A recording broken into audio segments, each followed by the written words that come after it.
बाबा,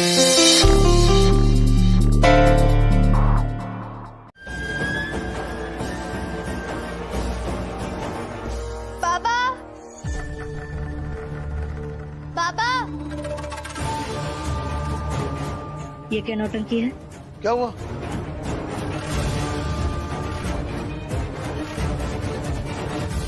क्या हुआ है? आपने अपना हाथ क्यों पीछे कर लिया? बाबा को भी बताइए ना कि आप क्या चाहती हैं। ये चाहती है कि मैं आप दोनों के साथ आ जाऊं, या ये कि मैं इन सब के खिलाफ हो जाऊं, या ये फिर से मैं रमा और भीम भाव को परेशान करती रहूं, या फिर ये चाहती है कि आप दोनों के साथ आकर 3 लोगों का दल बनाऊं और सुबह से शाम तक इस घर की शांति भंग करती रहूं। बताइए ना, क्या चाहती हैं आप? बताइए। लक्ष्मी, हाँ या ना, इतना ही जवाब देना था। बदतमीजी करने की कोई जरूरत नहीं थी ना। देखो, दुनिया में किसी का हाथ थामना छोड़ना ये चलता रहता है, यही जीवन है। सास बहू के बीच ससुर का क्या काम है? मामी है। बाबा, इन दोनों को बताइए ना कि जब आपने मुझे घर छोड़ने के लिए कहा था तब मैंने आपसे क्या कहा। जीजाबाई और भाभी, लक्ष्मी ने मुझे वो जवाब दिया जो एक परिपक्व व्यक्ति को देना चाहिए। इस घर में गलती करने के बाद सजा देने की प्रथा है, और सजा तो आप लोगों को दी जाती है ना बाबा। आपकी सजा मुझे सम्मान स्वीकार है। और लक्ष्मी का जवाब समझने के लिए परिपक्व लोग भी होने चाहिए।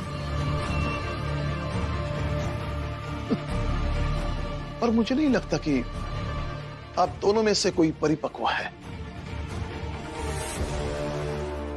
परिपक्व शब्द का मतलब तो जानती है ना आप दोनों? नहीं? खैर,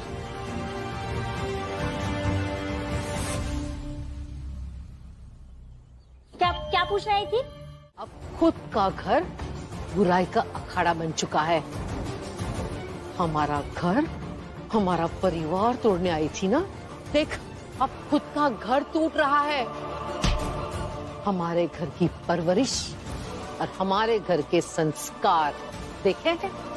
हमारे बच्चे भीम, बाला और आनंद कभी भी एक दूसरे की बीवी को लालची और कामचोर नहीं कहते हैं। और यहाँ देखिए, आपके बच्चे जायदाद के लिए एक दूसरे को मारने को तैयार हो गए हैं। क्या देख क्या रही है? कहा था ना मैंने, जब पाप का घड़ा भर जाएगा तो टूट जाएगा। आपके पाप का घड़ा भर चुका है, टूट गया, और देखिए बिखर भी गया। अरे हटिए, छोड़ दो। पागल हो गए क्या? लड़की रहो दोनों। लड़ाई तो तब तक होगी जब तक हम लोग अलग नहीं हो जाएंगे। अरे पागल हो गए हो तुम दोनों? हाय,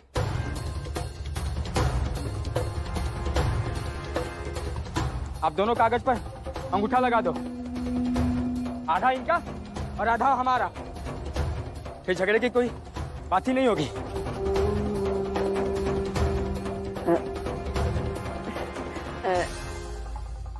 दोनों बेटे काबिल है तो लड़ेंगे ना। आखिर इनके फैसले से ही हो रहा है ना। इनके माँ बाप ने तो इनसे नहीं कहा कि घर से अलग हो जाओ। क्यों दामाद जी, सही कह रही हूँ ना?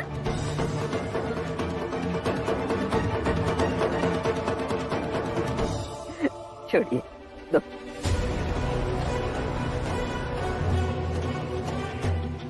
लगाती हूँ अंगूठा।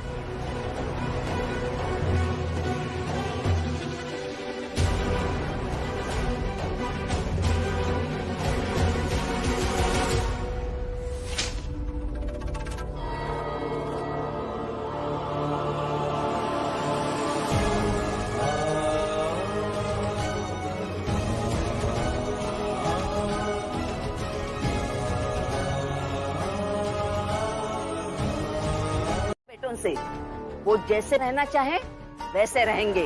जायदाद उनकी है, जैसे बांटना चाहते हैं वैसे बांटने दो।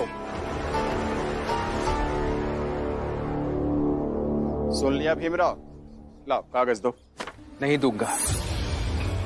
अरे हम दो हैं और तुम अकेले, क्या कर लोगे हमारा? तुमसे कागज छीन लेंगे हम।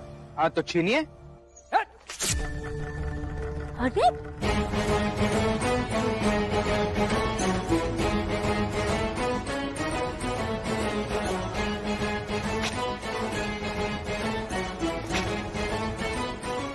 भाग दिया। क्या कर रहे हो?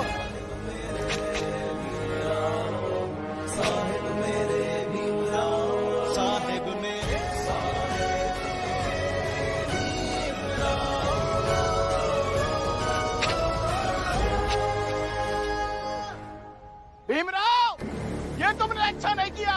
भीमराव, अब देखो मैं तुम्हें क्या कर। रुक जाइए।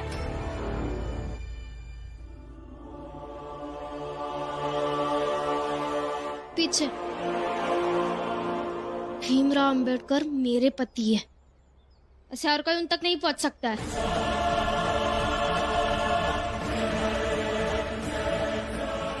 मेरे बेटे तक पहुंचने से पहले किसी भी मुसीबत को मुझसे होकर गुजरना पड़ेगा। सुना आपने?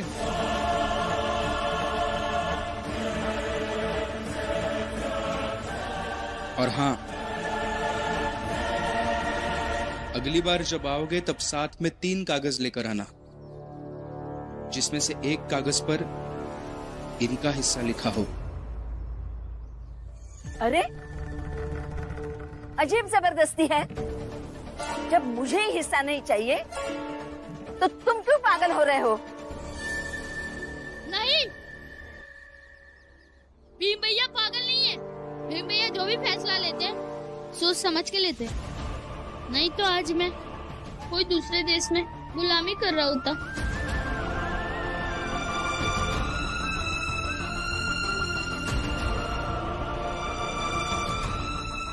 ओह, ऐसा है क्या? तो ठीक है, हम भी इधर ही बैठेंगे। क्यों? हाँ, और जब तक हमारा बंटवारा नहीं हो जाता अब हम यहाँ से कहीं नहीं जाएंगे। बैठो भैया। बैठो।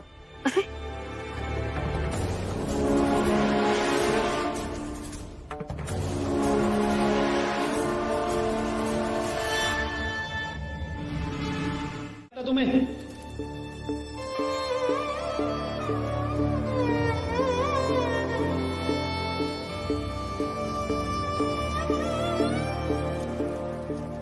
दीदी, ये आपके हाथ क्यों कांप रहे थे?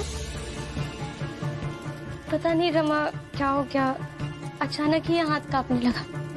पर तुम चिंता मत करो, अभी ठीक हो जाएगा। और देखो, ये सब्जी भी बन गई है। सच में अचानक से कांपने लगा तो फिर आप कुछ छुपा रही है? रमा, मैं क्या छुपाऊंगी तुमसे, कुछ नहीं छिपा रही हूँ। दीदी, आपका चेहरा बता रहा है कि आप कुछ तो छुपा रही है। क्या हुआ है?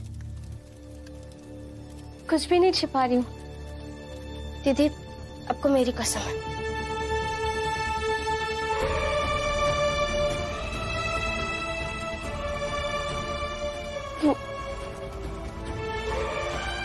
वो रमा, मैं जब भी खाने में नमक डालती थी नमक कम या ज्यादा होने पर वो मुझ पर बहुत चिल्लाते थे।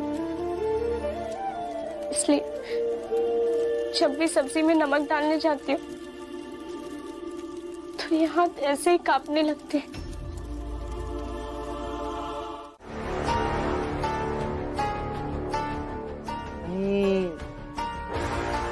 कहीं सड़क के बीचों बीच कोई नई क्रांति करने का विचार तो नहीं कर रहे हो? हाँ, नरोत्तम जोशी जी, वैसे देखा जाए तो भीम आप पर उपकार ही कर रहा है, और उपकार करना किसी क्रांति से कम तो नहीं है ना? हाँ?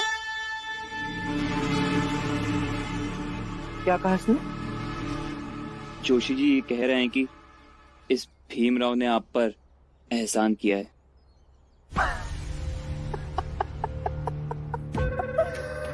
पगला गए हो क्या राम जी? हाँ हाँ, एहसान करेगा ये भीमराव मुझ पर? नहीं, अब मुंह खोल ही दिया तो जरा विस्तार से बताओ। दिन दहाड़े सपने देखने वाली बाप बेटी की जोड़ी कैसे एहसान किया है इसने मुझ पर? हाँ, ठीक है, विस्तार से बताता हूं। आपके आने से पहले यहां कांच के टुकड़े बिखर पड़े थे जो भीम उठा रहा था। ये इसका कर्तव्य है, लेकिन ये इसका कर्तव्य यहां से आने जाने वाले हर राही पर एहसान है। रास्ते से जब और लोग गुजरेंगे ना, उन्हें कहना अपने बेटे को धन्यवाद कहने के लिए, क्योंकि इस भीमराव को धन्यवाद नरोत्तम जोशी तो इस जीवन में नहीं करने वाला।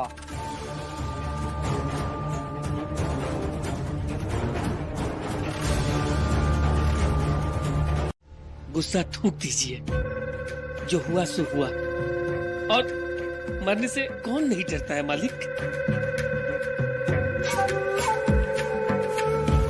मालिक, ये दोनों सगुना भाई के बेटे हैं। जायदाद के नाम पर एक घर है, उस घर का दोनों आपस में बंटवारा करने आए थे। आप बस ये कागज पे अंगूठा लगा दीजिए। ये कैसे कागज है? ये बंटवारे के कागजात हैं।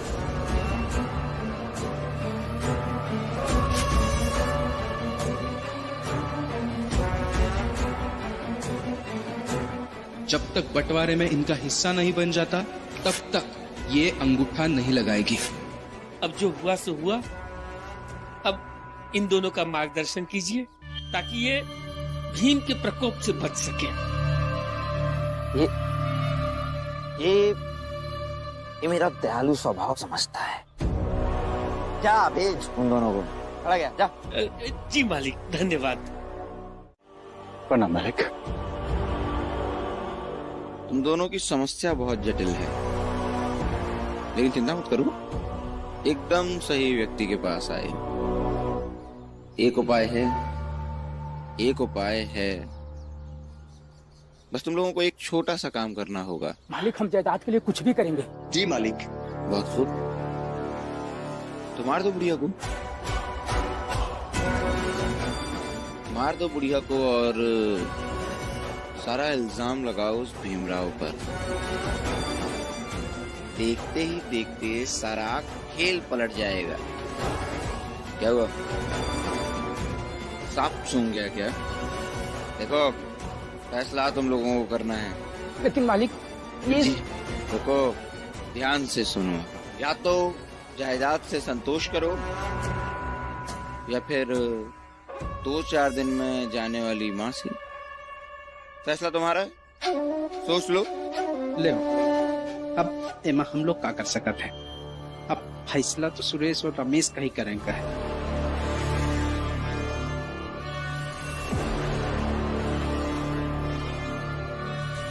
लेकिन मालिक, ये सब होगा कैसे?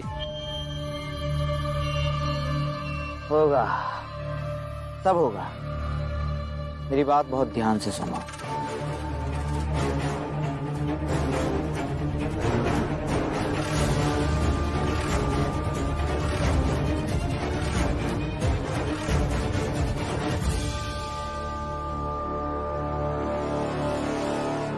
अरे ये दोनों तो बहुत लालची और गंदे लोग हैं भाई।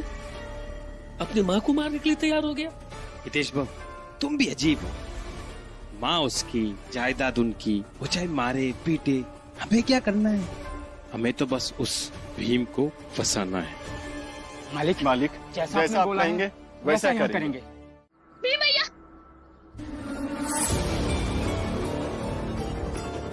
कहीं आप भीम भैया की किताबें तो नहीं चला रहे? जाके मैं भीम भैया को सब कुछ बता। अरे कहाँ जा रहा है? इधर ही रुक। हाँ? रुक रुक, देख अभी क्या होता है।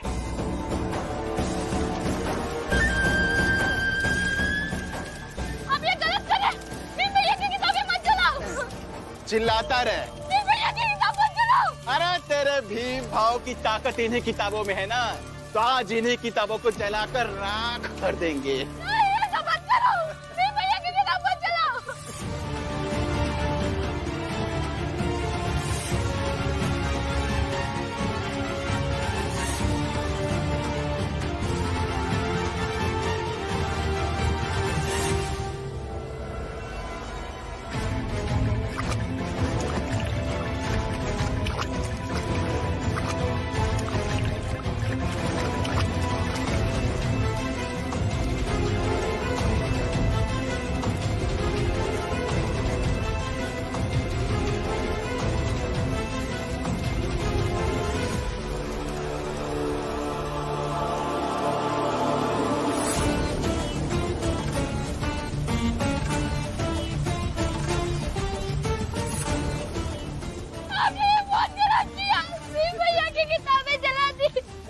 अब भीमराव को समझ में आएगा कि हमारे मसले से दूर रहने में ही भलाई है। भीमराव ने हमारे कागज फाड़े थे ना, हमने उसकी किताबें ही जला दी। भैया की किताबें। चल अभी रोता रहा खड़ा होके।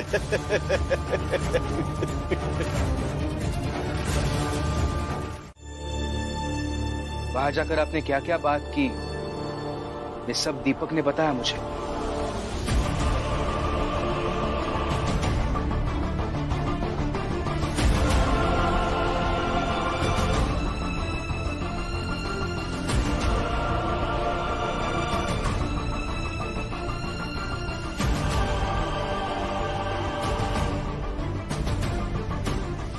भीम भैया, मैंने शगुना मामी के बेटों को नरोत्तम जोशी जी से बात करते हुए सुना।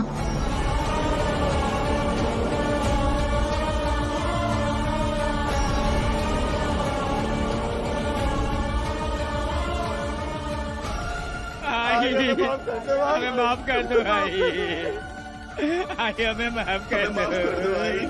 बहुत गलती हो गई आई, बोलो गई आई, हमसे नहीं होगा। आई माफ कर दो।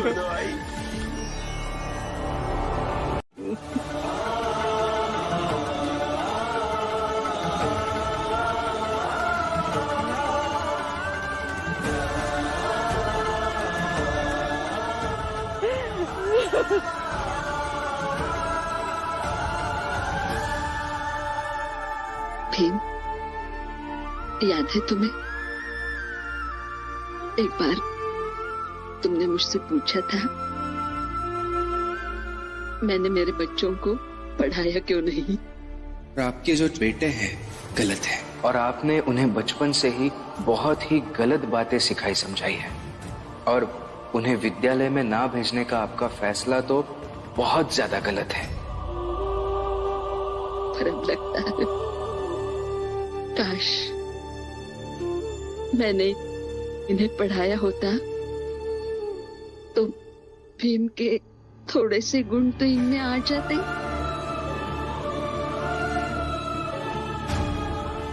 और अपनी आई को मारने की कोशिश तो नहीं करते।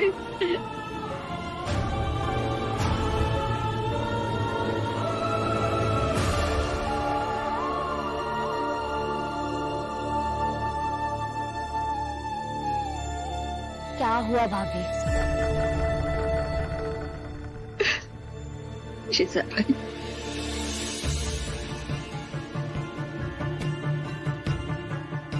जीजा भाई, मैं तुम्हारा घर सुधारने आई थी ना। मैं क्या सुधारूंगी तुम्हारा घर? मेरा खुद का ही घर टूट गया है।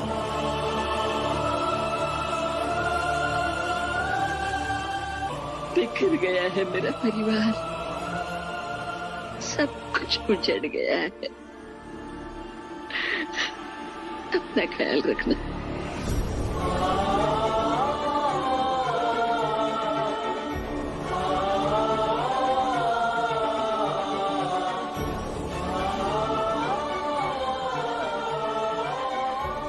रमा,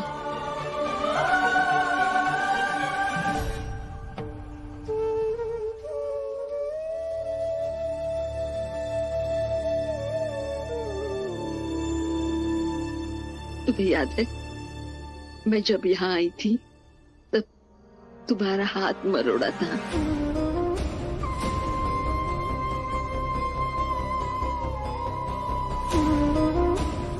पर अब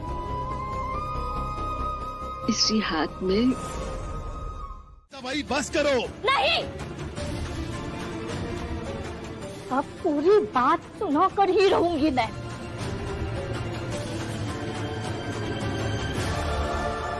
मेरी कोई अपनी संतान नहीं हो पाई क्योंकि तुम्हारे बाबा को लगा इनके बच्चों पर मेरी ममता अधूरी रह जाएगी। इस वजह से मेरी कोई संतान नहीं हो पाई जिसकी वजह तुम हो भी। अब बताओ कैसे इंसाफ करोगे इसका? क्या न्याय है तुम्हारे पास मेरी इस व्यथा का?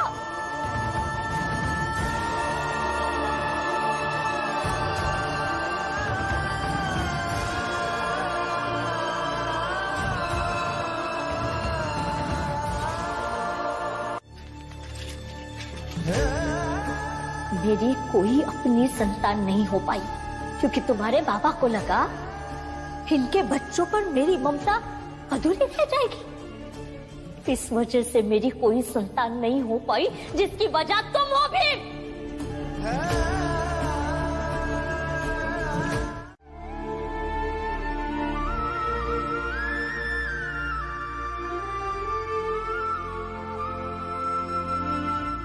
मैं पापा से ही बात कर आती हूँ।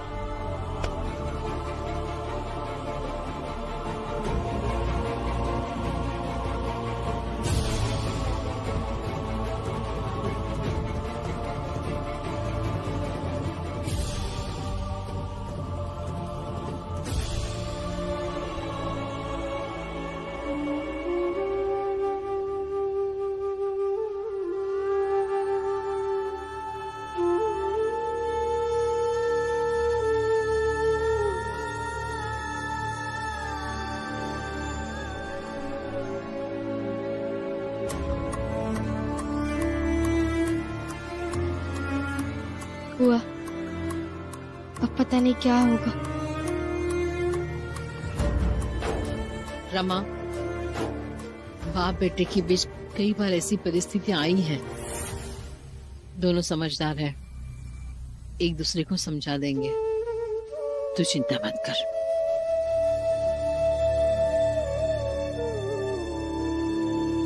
आपने गलत किया बाबा। एक औरत से उसके मां बनने का हक छीन लिया आपने।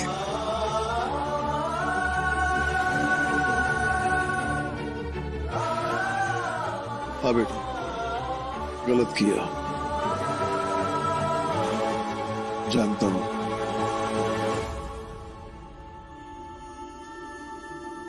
और उस दिन भी जानता था,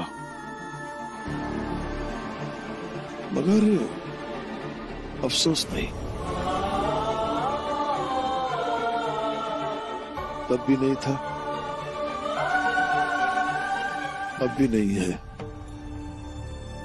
ये तो उससे भी बड़ी गलती है।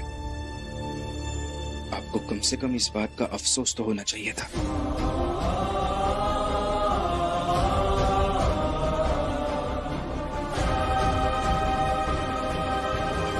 आपके लिए चाय बनाती हूँ। और जो हो गया सो हो गया।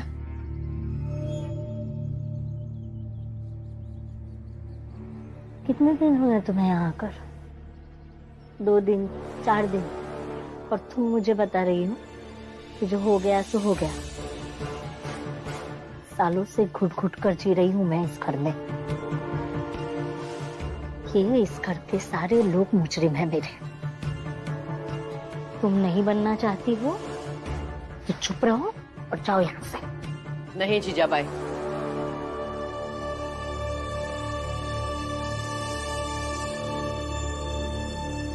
हम सब नहीं, तू खुद अपनी मुजरिम है। हाँ, तू खुद जिम्मेदार है इस बात के लिए। मैं भी एक औरत हूं, मैं समझ सकती हूँ तेरा दुख, लेकिन जब उस वक्त भैया ने तुझसे ये कहा था, तब क्यों तूने विरोध नहीं किया? तब क्यों अपने हक के लिए लड़ी नहीं तू? जब तब मान गई थी, तब क्या है? क्यों अब हर चीज के लिए बोलती रहती है? और जब जब तुझे मौका मिलता है तब तब तू यही बात बोलती रहती है, क्यों? हाँ, मैं तो भूल ही गई थी। गलती चाहे जिसकी भी हो, दोषी तो जीजाबाई है। कौन सी नई नई दुल्हन विरोध करती है दीदी? और तब जब मैं अपने हक के लिए नहीं लड़ पाई तो अब बोल रही हूँ। अब भी नहीं बोल सकती? बोलो, तुम्हें कोई रोक सकता है क्या बोलने के लिए? मुझे बोलो, भैया को बोलो, लेकिन भीम की गलती क्या है इसमें? इसमें भीम की कोई गलती नहीं है जीजा भाई। तुम्हें भीम को बोलने का कोई हक नहीं है, और ना ही तुम्हें हक है बाप और बेटे के बीच में दूरियां बढ़ाने का, जो तुम शुरू से करती आ रही हो। हाँ दीदी, मेरा दुख है, मुझे ही समझना चाहिए।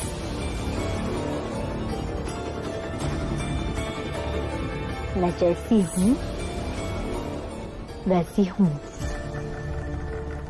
जैसे चाहकर भी इस घर के लोगों को और इस घर को बदल नहीं पाई ना मैं। बस जो जैसा है वैसे स्वीकार करते चली गई। इसलिए आपको भी मैं जैसी हूँ वैसे ही स्वीकार करना होगा। लो, भीमराव ने फिर से खेला खेल दिया। हा?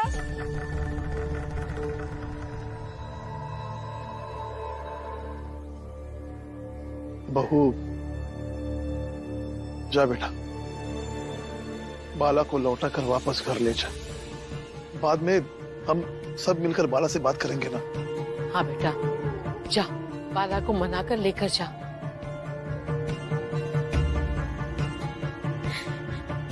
नहीं बुआ, भीम भाऊ ने मना किया है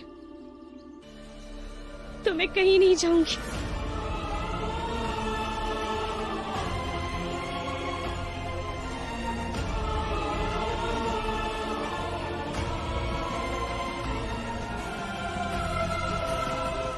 पता है, इसे नहीं, आपको रोना चाहिए। आपका लाडला भीम है ना, इसकी आंखों में आंसू छोड़ गया है, रोता हुआ छोड़ गया अपने फैसले से, लेकिन आप मूर्ति बनकर खड़े रहिए।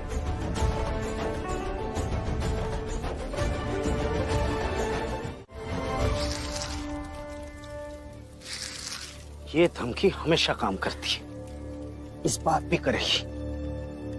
करुणा को जैसे ही पता चलेगा कि मैं शहर छोड़कर जा रहा हूँ तो भागते हुए आएगी यहाँ। लेकिन इस बार आपकी धमकी काम नहीं करेगी भैया। भाभी ने बताया मुझे, आपने पहले भी कई बार ऐसा किया है। घर छोड़ने की, शहर छोड़ने की धमकी देकर आप घर से निकलते हैं, साथ में सामान भी लेते हैं, लेकिन स्टेशन जाने के बजाय यहाँ आकर बैठ जाते हैं।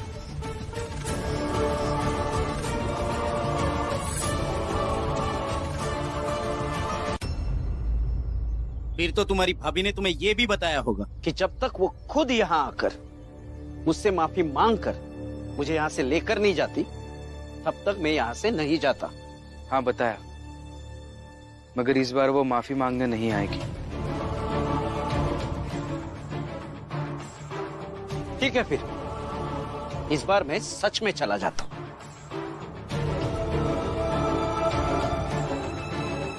एक बार तुमने और बाबा ने मिलकर मुझे मेरी प्रेमिका से दूर किया था, और आज फिर से तुम मुझे मेरी पत्नी से दूर कर रहे हो। ये बात याद रखें। भैया, आप हमेशा भाभी को मारते, डांटते, पीटते क्यों रहते हैं? क्योंकि वो गलतियां करती है। लेकिन ये कौन तय करता है कि वो जो करती है वो हमेशा गलत ही होता है? मैं भीम, हर रिश्ते में एक बड़ा और एक छोटा होता है, और बड़ा हमेशा सही होता है, और पति तो हमेशा सही ही होता है। छोड़ो, मुझे इस मामले में तुमसे कोई बहस नहीं करना। करुणा, करुणा, कहाँ है करुणा?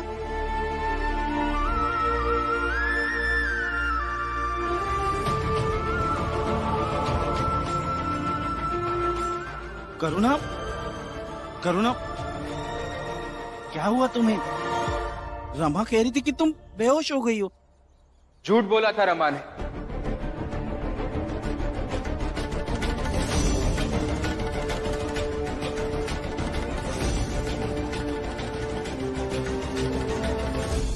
झूठ बोला था ताकि हम भी देख सके कि भाभी के बेहोशी की खबर सुनकर आप क्या करते हैं। और आप दौड़ते हुए आ गए। यही साबित करता है कि आपके जीवन में दीदी का महत्व है।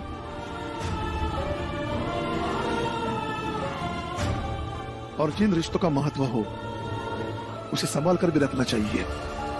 उसकी कद्र खुद भी करनी चाहिए और सामने वाले को उस कद्र का एहसास भी कराना चाहिए।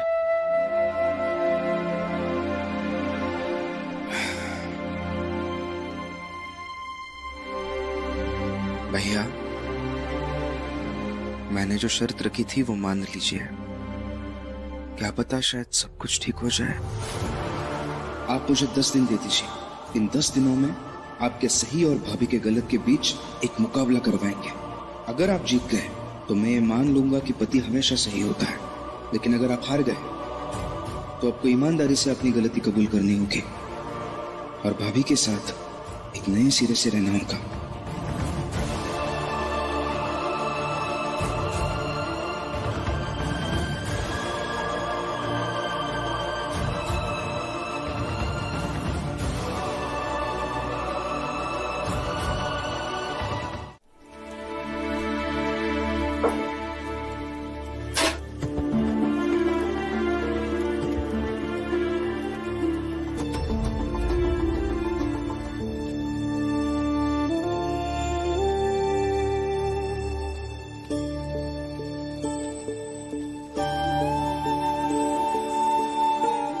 डरिए मत, मैं हूं ना, कुछ नहीं होगा।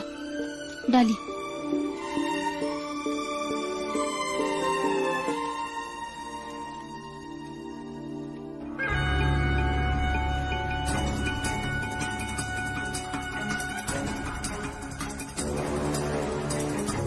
कल की बातों से भीम और उसके बाप के बीच जो आग लगी है उसे बुझने थोड़ी दूंगी मैं।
दीदी अब घबराइए मत, कुछ नहीं होगा।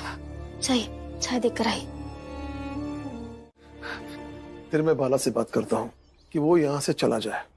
नहीं बाबा, बाला भैया 10 दिन तक रहेंगे यहाँ। क्यों? मेरी शर्त लगी है उनसे। या शर्त तो ठीक है, लेकिन उसका दिमाग अलग ढंग से चलता है। अब बाला भी बदल चुका है, वो अब पहले जैसा बाला नहीं रहा। बुआ, विश्वास रखिए मुझ पर।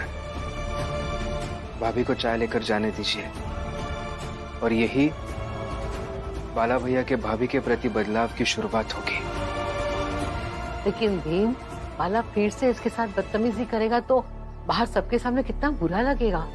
आप चिंता मत कीजिए भाभी, बस मुझ पर विश्वास रखिए और जाइए चाय लेकर। और हाँ, बाला भैया को बिना चाय पिलाए लौटिए मत। यही आपके लड़ाई का पहला कदम होगा।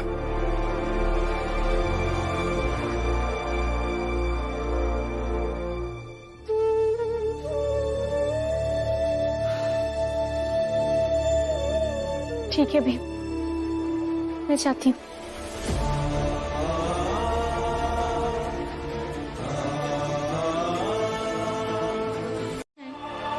तुमने अगर एक और बार मुझे चाय पीने को कहा ना, तो मैं यही सबके सामने तुम्हें थप्पड़ मार दूंगा। बड़ी हिम्मत आ गई है तेरे में, यहां रहकर। जा यहां से। 30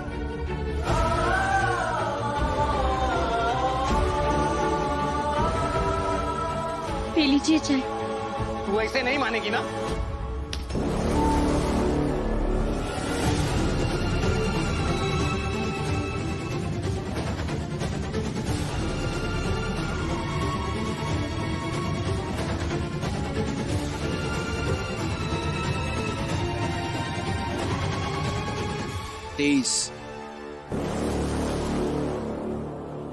तेईस बार भाभी ने आपसे कहा कि चाय पी लीजिए, और वो भी हर बार बड़े प्यार से कहा। भाभी जब वहां बैठी थी तब आपने 17 बार उनसे कहा चुप होने के लिए, लेकिन हर बार गुस्से से। और आपका गुस्सा इतना बढ़ता गया कि आखिर में आपने कहा कि मैं मार दूंगा। तब भी कहा और अब भी कहा। यह क्या बात हुई बाला भैया? मतलब जब भाभी आपसे कुछ कहेंगी तब आप गुस्सा होंगे, और जब आप भाभी से कुछ कहेंगे तब भी आप ही गुस्सा होंगे।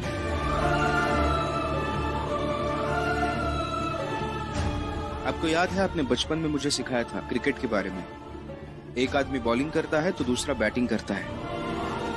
यहाँ तो दोनों चीजें आप ही कर रहे हैं, ये कैसे हो सकता है? बाला भैया,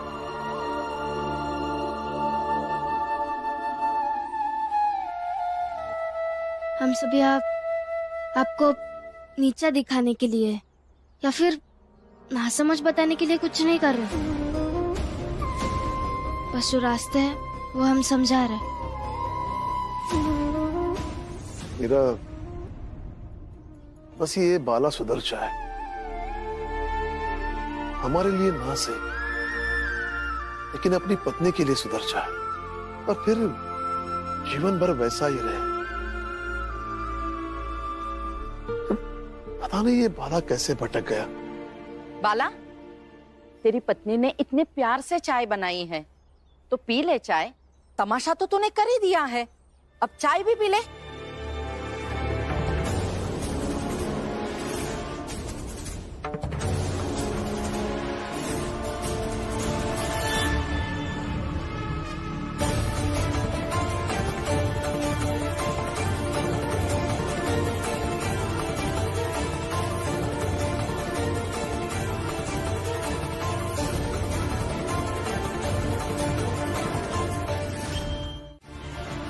इस घेरे के बाहर जो भी पहले चला जाएगा वो हार जाएगा, और जो इस घेरे में रह जाएगा वो जीत जाएगा।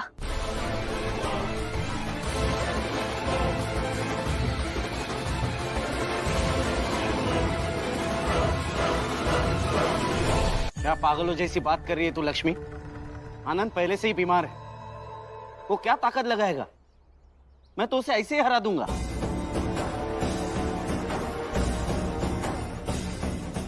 अच्छा तो ठीक है।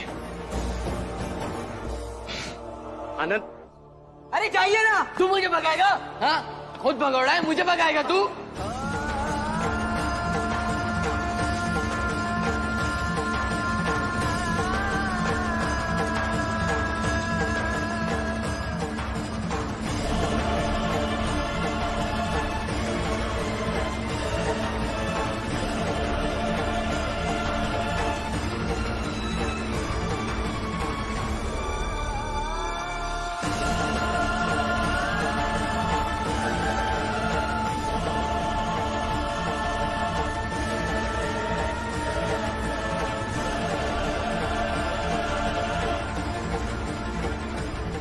अरे ये आनंद क्या समझकर बाला से भिड़ गया?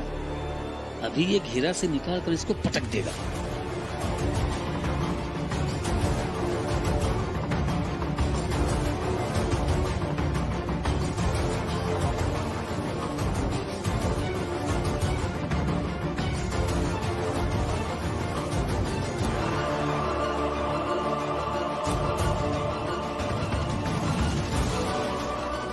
आनंद भैया, बाला भैया, ये क्या बच्चों जैसी हरकत कर रहे हो आप दोनों? ये सब तुम्हारे कारण हो रहा है। इस चाल में, इस घर में जो भी होता है, जो भी साजिश होती है, उसके जिम्मेदार सिर्फ तुम हो। अंदर ही अंदर खुश होते हो ना ये सब देखकर? अब देखो और हो जाओ खुश। आप अंदर चलिए। लेकिन रमा, ये दोनों यहाँ। आप अंदर चलिए। आप देख नहीं रहे आपके रहने साई को कितनी दिक्कत हो रही है? मैं तो ये नहीं समझ पा रही हूँ, क्या मदद भी आपसे ही मांग रही है और ताना भी आपको ही सुना रही है? चलिए।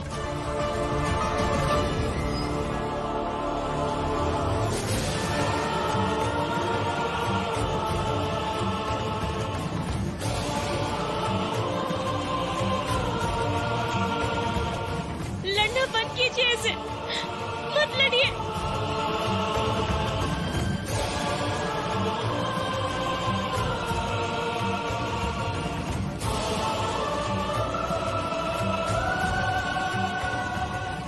ये सही नहीं है रमा,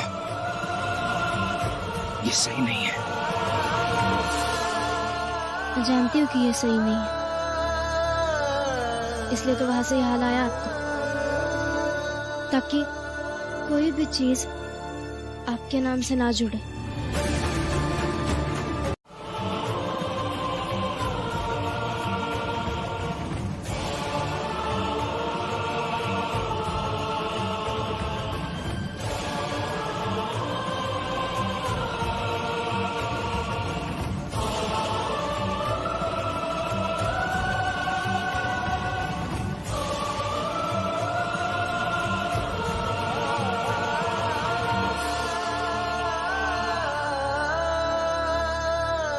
अक्सर अपने बेटे की हार पर एक बाप को उसे नीचा दिखाना अच्छा नहीं लगता।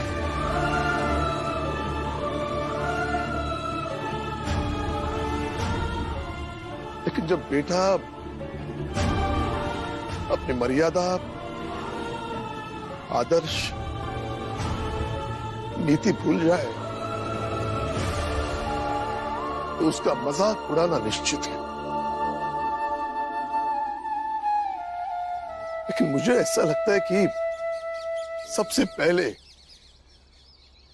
उसके बाप का मजाक उड़ाना शुरू कर देना चाहिए, ताकि बेटे को बुरा लगे और वो सुधर सके।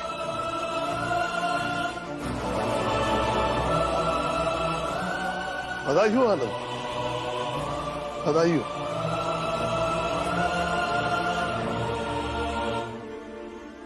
जीत गए तुम।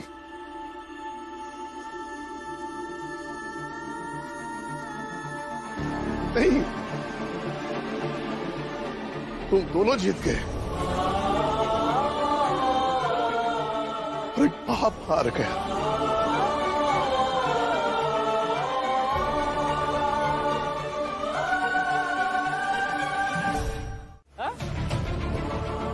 चाहे भले कौनो पढ़ लिख के 2-4 पैसा कमा ले, जैसे कि भीमराव कहत रहा है, लेकिन जब सब रिश्ता नाता परिवार ही टूट जाए तो वो पैसा से मिले वाली खुशी से क्या मतलब भावा?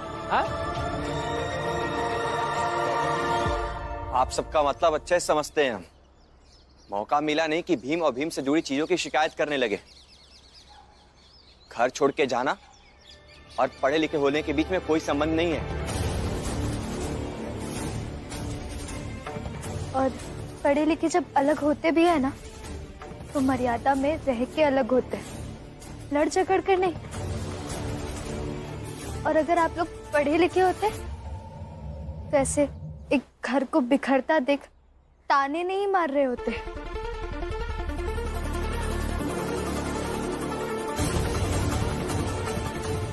चलो लक्ष्मी। आनंद और लक्ष्मी, तुम दोनों यहीं रुको, मैं अभी आ रही हूँ।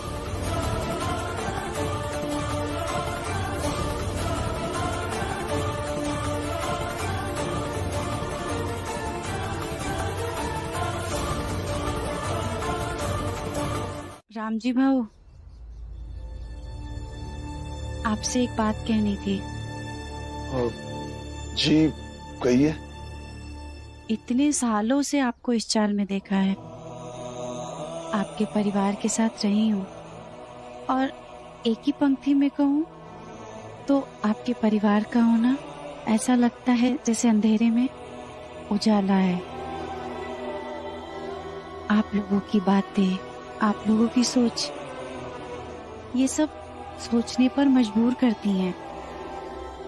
मैं परिस्थितिवश भले ही भीम के पक्ष में रहूं या विपक्ष में, लेकिन मैं ये दिल से चाहती हूँ मेरा बेटा दीपक भले ही पूरा भीम जैसा न बने, लेकिन थोड़ा तो बने, जिससे उसका जीवन, उसकी किस्मत बदल जाए।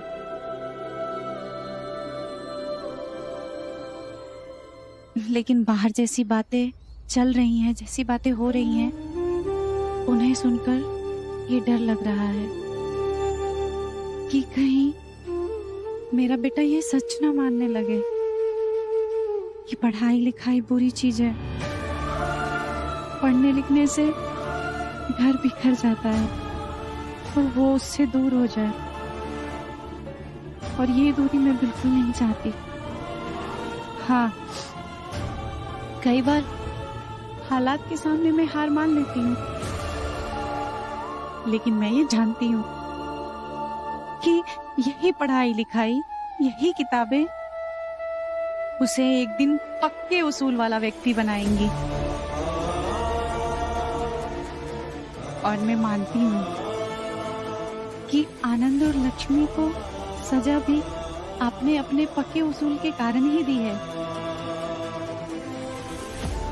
लेकिन दीपक अभी बहुत छोटा है, उसे ये सब कुछ नहीं समझेगा। उसे तो बस यही लगेगा कि आपका घर पढ़ा लिखा है और बारी बारी करके सब अलग हो गए। रामजी भाऊ, आनंद और लक्ष्मी को रोक लीजिए। अगर उन्हें आप रोकेंगे तो वो रुक जाएंगे और दीपक की सोच गलत दिशा में बढ़ने से रुक जाएगी। रोक लीजिए उन्हें।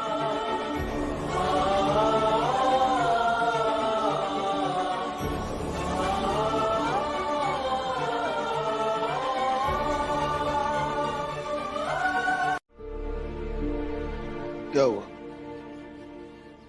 आनंद और लक्ष्मी रुक तो गए, अब तुम मुझसे क्या कहने आया? हाँ, मैं बहुत बार सुन चुका हूं, मैंने गलत किया, मैंने गलत किया। हाँ, मैंने गलत किया और कुछ।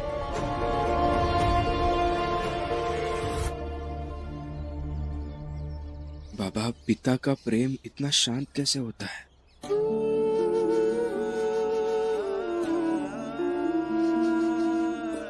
वो सबसे छुप कर क्यों रहता है? हर किसी को क्यों नहीं दिखता? बाबा, पिता ऐसे क्यों होते हैं? मैं ये सब जानने आया हूँ। तुम क्या बोल रहे हो? मुझे कुछ समझ में नहीं आ रहा है। सब समझ आ रहा है बाबा आपको। चलिए फिर ठीक है, ये कह दीजिए कि ये झूठ है कि आपने डलिया अम्मा और नटवर भाऊ से ये नहीं कहा था कि जब आनंद और लक्ष्मी चाल छोड़कर जाएंगे तब उन्हें चाल में ही रोक ले।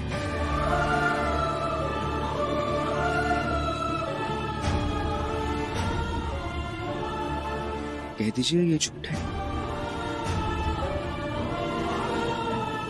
नहीं, मैंने नहीं कहा था। पापा, ठीक से झूठ बोलना भी नहीं आता आपको। बाबा, आनंद भैया और बाला भैया से ज्यादा मैं आपके साथ रहा हूं, इसलिए ज्यादा अच्छे से जानता हूं आपको। इतना भी नासमझ नहीं हूं मैं। सिर्फ डलिया अम्मा ये सब करती तो मैं समझ सकता था, क्योंकि उन्होंने ये सब पहले भी किया है। लेकिन नटवर भाऊ, वो ऐसा कभी नहीं करेंगे। लेकिन फिर भी उन्होंने किया। इसका एक ही मतलब निकलता है बाबा, कि उन्हें किसी ने समझाया था, और वो आप ही है ना बाबा?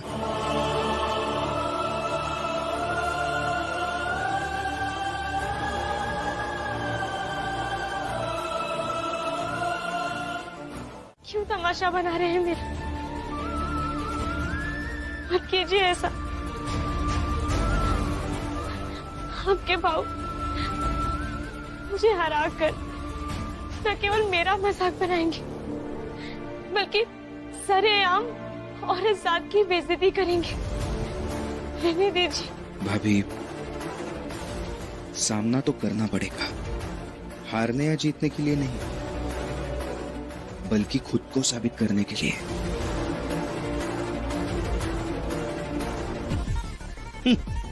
अरे हितेश काका, अरे जोकू काका, आइए आइए। अरे जनार्दन काका, आइए, कुछ बताना है आपको। सब लोग आ जाइए, सब लोग आइए। क्या हुआ?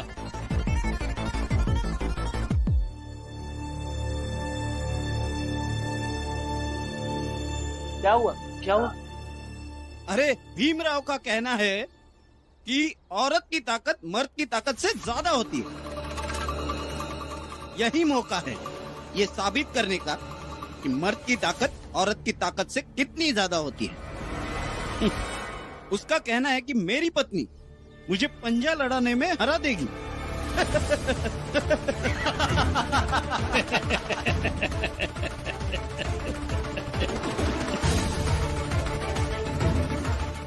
मैंने भी कह दिया कि यही खेल खेलना है तो यहाँ बाहर चाल वालों के बीच में आकर खेलो।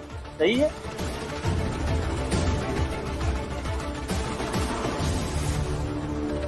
बाला, अंदर जाओ। क्यों? क्यों अंदर जाऊं मैं?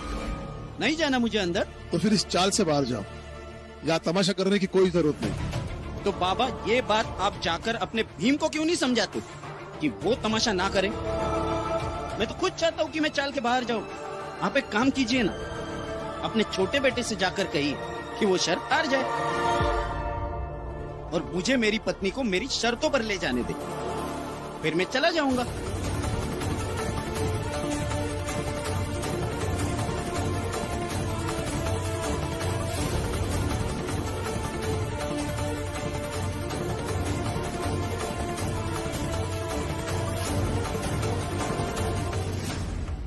दीदी, ये सवाल ही नहीं है कि आप जीतेंगे या हारेंगे, बस आपको बाला भैया के खिलाफ खड़ा होना है, क्योंकि खिलाफत में खड़ा होना यही लड़ाई जीतने की पहली सीढ़ी है।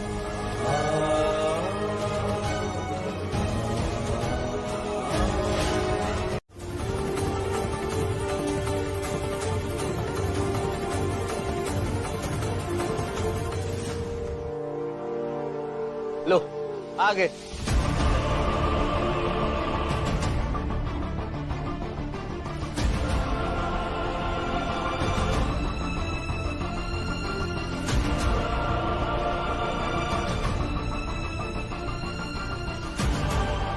क्या हुआ अभी?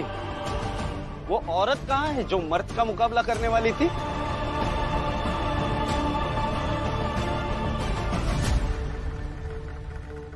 अरे बाला, सारी दुनिया को पता है कि एक औरत और एक मर्द का मुकाबला नहीं हो सकता, खासकर ताकत के मामले में। आज ज्यादा से ज्यादा एक औरत मर्द का साथ दे सकती है, लेकिन तुम्हारी पत्नी ये करेगी नहीं, क्योंकि तुम्हारे निकम्मे भाई के बहकावे में जो आ गई है वो। सही कह रही है जीजाबाई। बाला, तुम्हारी पत्नी इस मामला में समझदार निकली कि भीम की हवा हवाई बातों में नहीं आई और फैसला उसने अपने विवेक से लिया।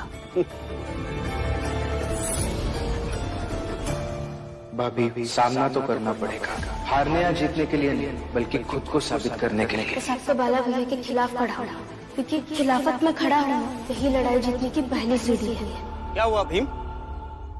नहीं आई वो औरत? खेल खेलने से पहले ही हार मान ली? मतलब एक औरत की ताकत मर्द की ताकत से ज्यादा नहीं होती, ये फिर से एक बार साबित हो गया।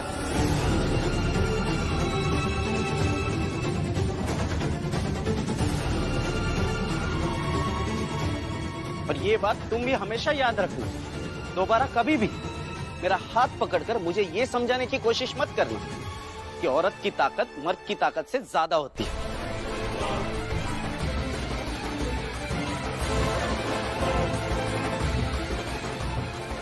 आप सब लोग भी जाओ, अपना अपना काम करो। रुक जाइए आप सभी लोग।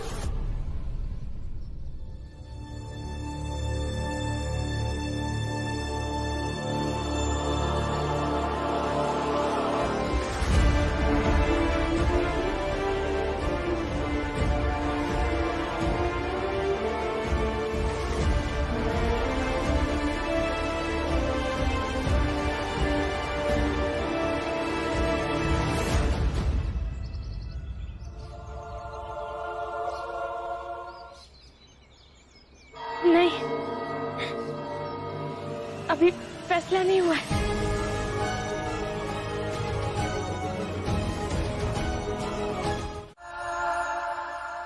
बाबा हमेशा ये साबित करते हैं कि उनकी जिंदगी में हमारी कोई अहमियत ही नहीं है। नहीं नहीं, ऐसा नहीं है पापा, तो चुप कर रहे हैं। वो तो बस मेरे किए की सजा दे रहे हैं। गिरमिटिया मजदूर तो मैं बनकर जाने वाली थी ना, अहमियत तो मैंने नहीं रखी उनकी अपने जीवन में। लेकिन लक्ष्मी, वो कब की बात है? अब एक बात को लेकर जिंदगी भर बाबा नाराज रहेंगे क्या? लेकिन वो बात सिर्फ बात नहीं थी। आपको याद है जब हम दोनों सब्जी मंडी जाया करते थे, वहाँ कोई ताजी या सस्ती सब्जी मिल जाती थी तो कैसे खुशी से आके बाबा को बताते थे ना। हमारे जीवन की ये छोटी मोटी बातें सुनने की आदत हो गई थी बाबा को, और जब अचानक से मैंने उनसे इतनी बड़ी बात छुपाई तो बुरा तो लगेगा ना। महत्वता कम होने का भी दुख होता है, और वो बहुत बड़ा होता है। ये तो ऐसा दुख है जो कोई किसी से बांट तक नहीं सकता।